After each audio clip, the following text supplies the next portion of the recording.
Oh, pause it right there, pause it right there. There's a great shot, and what you're about to see, how we would get some of those up close to the camera animal shots, the original selfie stick. Wait, your original selfie stick? No, I invented the selfie stick as far as I'm concerned.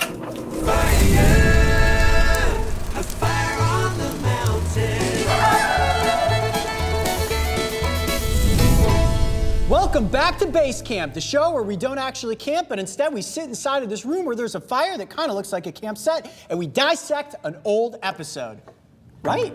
That was great. Great. And I will say the fire is warm. It's getting pretty hot over here. Yeah, maybe we should just stare at the fire for a little while. I don't think the audience wants to do that. So right now we're at our home away from home, 101 BK, one of our favorite restaurants here in Columbus, Ohio, who is so graciously hosting us for this series. We actually dive into old episodes, dissect them, and tell you guys what it took to make them and how difficult it really was. I'm honestly just here for the coffee. It is good coffee, right? It's really good. And what are you drinking? I'm drinking water. That's true. Coyote doesn't drink coffee. Could you imagine what you would be like if you were on caffeine? I would be bouncing off of the walls inside of this restaurant right now. Yeah, people ask, like, does Coyote like eat a lot of candies on a sugar high? Like, no, that's just you're me. Full go all the time. It's beard power. Okay, so the episode that we were looking at today is, as we say, an oldie but a goodie, a true classic. Do you guys have any idea which episode? Yeah, we don't know. Just so you guys know, we don't know what videos we're gonna watch before these start. Yeah. Coyote picks them. We just show up. Can we guess? No, that would take forever. We have like over 300 videos. Yeah, that's right. I don't think we have time for that. So I'm just gonna tell you guys, we are headed back to Montana to revisit one of the most adorable mammals we've ever featured on the Brave Wilderness channel, Bucky the Black Bear. Bucky the bear! That's right. Oh, Bucky. man. You guys remember Bucky? Oh, yeah. And maybe you remember this.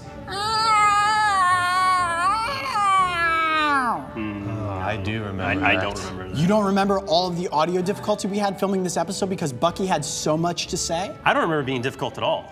This is one of the most difficult episodes we ever filmed. So let's take a look at that episode, and I think it's gonna bring back some of those memories of what it really took to film with a baby bear. All right, here we go. Roll the footage. I'm Coyote Peterson. See, there's the sound right there. I hear it. I thought we wanted that. There he is. We didn't want the bear noises? No, not for editing purposes. Oh, I thought that was good. This was a nightmare for us to edit in post-production. The bear making noises here and making noises there and it not lining up with anything that was going on. Yeah, look how quickly those setup shots are. Oh yeah, pause that for a second. It's amazing to think that today we use drones and we get these epic environmental shots that really submerge you into the environment. Back then we were like, hurry up and get to the animal. It's like B-roll shot, B-roll shot, B-roll shot. Well, our videos used to be much shorter. Right. Back then. I mean, you know, like the YouTube standard was more of like a 5 to 7 minute video. Today it's over 10, so it's great. We can actually develop the story a lot, you know, longer and a lot better. But it is fun to watch these old videos because they're full go, boom, boom, boom, boom, boom. The voiceovers were actually a lot more difficult to write back then when they had to be this short. I like being able to write the more epic intros to the show. Here we go. Bozeman. Look at that hawk shot. Remember when you got that, Mario? Oh, Pine Martin. Yeah, little Pine Martin. There's Adam. Grizzly Bear. Oh, there he is. He was always licking his paws, too. So cute, but he was a firecracker. He really was. Oh, itching his ear. Oh, hey, buddy. Bucky was a cub, but not a small bear. No, pause it for a second. Bucky was like the size of a German Shepherd, guys. He's still considered like a black bear cub, a baby bear, but his claws and his teeth, like if he was just like Mario, I don't like the way you're looking at me. Yeah, he was already weaned. Yeah. So he had his claws, he had his teeth. Yeah, he was ready to go. so like a bite from Bucky is not a bite you want. No, that's the end of the episode. I mean, I guess we could have started bite episodes here, but you do not want to be bitten by a black bear. And I guess this is an important spot to note. Bucky is a bear from a wildlife sanctuary, right? And Bucky's actually a rescue. Somebody had him as a pet. So had him this size, whether they took it from a den or it was abandoned by the mother. We don't know the exact details of that, but it grew to the size, it was almost a German Shepherd. Then it destroyed a couch, then it destroyed a bedroom, and the people that had it said, okay, we can't take care of a black bear. Yeah, and that's the problem a lot of times you see with like people keeping exotic pets is that they're cute and cuddly when they're newborns, but they quickly grow. Yeah. And, you know, it's not something you want in your living room. Yeah, Right. They don't make good pets. No. Nope. Okay, let's keep going. Common to stumble upon one while out hiking. And while it might seem like a once-in-a-lifetime moment to snap a bear selfie, I love Bucky's coat. His, you know, he was actually blowing out his winter coat at the time, and he had like this cool mohawk down the whole back, and He it just almost made him looked look like a so hyena. cool. Yeah, yeah. Oh, pause it right there, pause it right there. There's a great shot, and what you're about to see, how we would get some of those up close to the camera animal shots, the original selfie stick. Your original selfie stick. No, I invented the selfie stick as far as I'm concerned. I used to go into the environment, take a dead branch, and secure a camera to it. Hold on, And then all of a sudden, out of nowhere, selfie sticks popped up. So are you claiming you are the original inventor of the selfie stick? I am pretty sure that the original design for the selfie stick was stolen from Breaking Trail episodes with me putting drift cameras on the end of the stick. Man. That's pretty bold. That's pretty bold. Maybe you were the first person to use an actual stick as a selfie stick. Maybe you just couldn't afford a real selfie stick? I'm pretty sure they didn't make selfie sticks. But maybe this is something we should put on the Brave Wilderness store, the original selfie stick. Just food for thought, I'm just saying. All right, let's get back into the episode. Back to Bucky. And here comes the success of the selfie stick shot. Look at this. Nose shot. That camera was fascinating to that bear. Actually, in that instance, he looked like, get that camera away from me. Now, what is Bucky doing there? He Let's is stop it right there. searching for wild marshmallows. Right, that we put there. Yes. To keep Bucky in the location, we actually work with the handlers to bury marshmallows. Little tiny ones. Upwards 50 marshmallows that we buried in the soil that would actually work as a natural hunting technique for the bear, a foraging technique to help it learn to search for things that were buried beneath the surface. And that was the only way to really keep Bucky in one area. I mean, Bucky was so curious, running all over the place. But I will say this, Bucky was excellent at finding those marshmallows. He was like a little truffle pig. He was just like, bing, bing, bing. We had to actually, I think, replant the marshmallows like 3 or 4 times for this video. He was vacuuming up those marshmallows unlike anything I'd ever seen. We actually ran out, I believe. But anyway. How adorable is he? And you might see him out in the wild and think, okay. There's my shadow. And you know, the shadows were all over the place. The thing you guys are going to notice in this episode, maybe now that I'm pointing it out, is that this scene was bouncing from spot to spot to spot.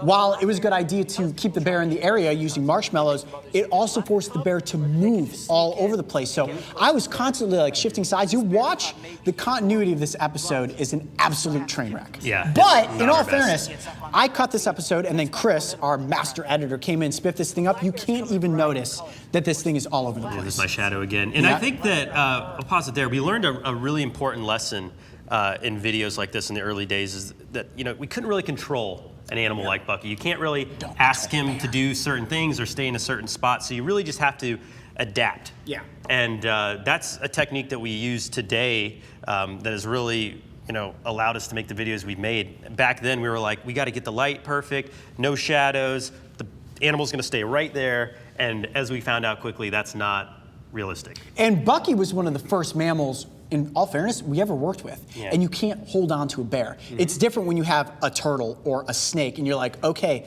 I'm pretty much in control of this scene and the cameras don't have to do anything crazy. Right. You're not going to hold on to a baby black bear. Yeah, so like filming wildlife really, in essence, is not something that is in control ever. Right. It's you're always reacting to the wildlife. Yeah, I think now we often are very opportunistic and just determine what the animal is going to accept from us, and we kind of go with the flow instead of forcing it. Yeah. Let's flow with this video. All right, here we go. That rhymed.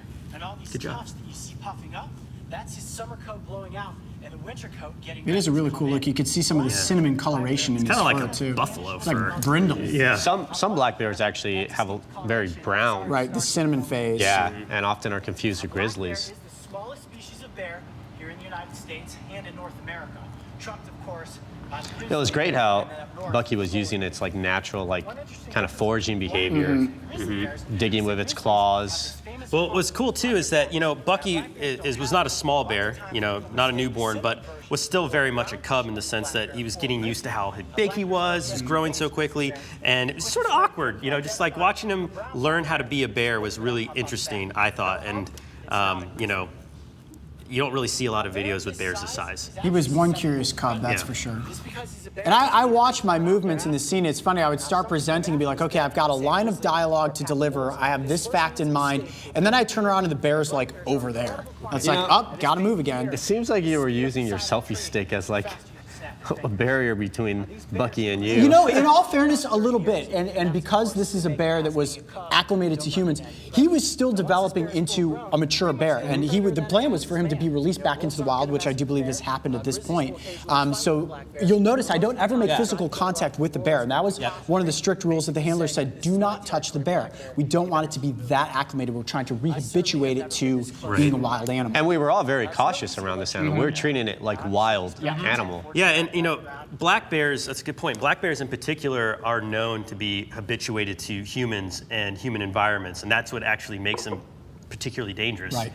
You know, often in bear country, you know, around dumpsters or trash corrals, you get nuisance bears, and that's what you don't want to happen. Right. So we certainly didn't want Bucky to think that if I want food, I have to find a human. I sure hope that Bucky isn't jumping into dumpsters now looking for marshmallows, popping up, be like, "You guys got some treats for me?" Last thing you want to do is go throw your trash away and have a black bear pop out of the dumpster. No way.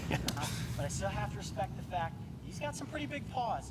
And on those Oh, paws, there you go. I mentioned the claws and the teeth at this point. That's fitting. As powerful as a German Shepherd, yeah, that's not something that I'm ready to mess with.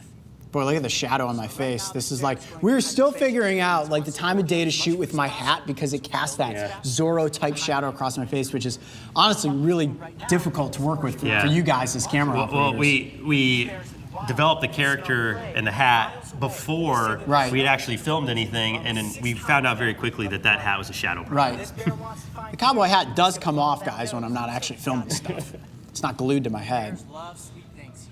Look at him digging for marshmallows. Where are they, Bucky? Oh, get it, buddy. And this behavior that Bucky's showing, you know, this is a form of enrichment. So the trainers would actually take him out to allow him to forage, getting him ready to potentially be released into the wild. Right, it could be worms that are buried down there, grubs digging for roots and tubers and stuff like that. So this is totally natural bear behavior. Yeah, and you know, that's a good point. Whenever we work with a captive animal that's planned for release back into the wild, we always try to make sure what we're filming is part of its natural routine. Right. We don't want to like have the animal do something special or out of the ordinary just for us. Right, that's a good point to make. Like, we didn't come into this scenario and say, hey, can we bury marshmallows to get this bear to stay in the location? This was part of Bucky's everyday routine. We just got to be a part of it. You'll notice how much the light has changed at this point. I mean, this episode is only about 5.5 minutes in length, but I think it took us around an hour and a half to film this. Yeah, look how dark it was getting. And fortunately, that's one way that people often interact or encounter these bears is right in their backyard. Make sure you properly He still makes me smile. Yeah. I wonder how big he is today. I mean, he's probably a couple 100 pounds at this point. This is Let's 3.5 years ago that we filmed this. Look at that tongue. There he is. Oh, buddy. Yeah. He is very cute. I could see why people want to get close to baby bears to take pictures. This is probably a good point to mention, guys, it is super imperative that you never try to take a selfie with a bear. I don't care what the species is. Especially a baby bear. Especially a baby bear. Have you guys seen The Revenant? That's a very real scenario that can happen where a mother bear will attack a human aggressively, sometimes fatally, to make sure that her cubs are safe. And all species of bears will defend their young. Yeah. Bears in particular have that instinct to protect their young, more so than most mammals. So, definitely steer clear of cubs in the wild. Yeah. Admire bears from a very safe distance. Getting this close to a black bear cub. Have you guys ever seen a black bear while out there hiking in the wild? That's a little clunky right there, Coyote. I'm Coyote Peterson. Look at that shadow in your face. Stay wild. We'll see you on the next adventure. I wouldn't say that outro was as good as the Rainbow Trout episode. I was kind of back and forth with what worked and what didn't work. And then it just wraps up. It's still, when I watch these old episodes, and I'm expecting some sort of voiceover outro with more epic B-roll shots and some sort of poignant moment takeaway from what it is. It's just like, end of the episode, here's a big disclaimer. Well, now YouTube has end screens. And, times have changed dramatically since these days. But, I mean, that was a really cool video. Bucky was definitely a lot of fun to hang out with, and wherever he is now, hopefully he's doing well. Yeah, I imagine he's probably out there eating berries, and actually I guess at this point he's probably hibernating right now. Yeah, that was a good practice for us, learning how to work with mammals. We've worked with several mammals since, and as you said, now we're approaching the filming and in a different manner. Definitely just kind of allowing the animal to do its thing. Yeah, there's no question about it. Filming with mammals is the most difficult sort of objective we have, whether we're working with a wildlife sanctuary or we're trying to get up close to mammals in the wild. It is a challenge each and every time. Yeah, often the cuter ones are more of the challenge, right? Yeah. Right. And certainly if you can't hold it. If you can hold something, I guess even still, even if you can hold it, it's like I'm going to climb up here and all there, and then none of the continuity makes sense. Yeah. It's a whole world. Wild of trouble animals in are not post-production. pets. They don't like to be held. Yeah, nothing ever likes to be held. So, well, cool. I feel that was a pretty good episode. Taking a look back at Bucky, the baby black bear. Hopefully, you guys enjoyed this adventure. Write in the comment section below. Tell us what episodes you want to see next. We have a couple of other good classics queued up, but Classics. I think that at makes this me feel point- old when you call them classics. well, I mean, when you're looking back 300 some videos, and you're saying this is the first 20 videos that we've made. They're kind of classics. Got a lot more gray in my beard, that's for sure. Yeah, this is true. And I just have a bigger beard at this point. Kind of look like a baby black bear. All right, guys, you ready for the outro? Let's do it. You know how to do it. I'm Coyote Peterson. I'm Mark Vins. I'm Mario Dacoa. Be brave. Stay wild. We'll see you on the next base camp adventure. Been pretty good. Man, that might have been the best one we've done yet. Yeah. They're getting better. Is that good for you guys? Yeah. Cut. All right. Let's go. I think we can all agree that Bucky was absolutely adorable. And if you never saw this episode, make sure to go back and watch. Baby Black Bear is the teddy bear of the forest. And don't forget, subscribe so you can join me and the crew on our next big adventure.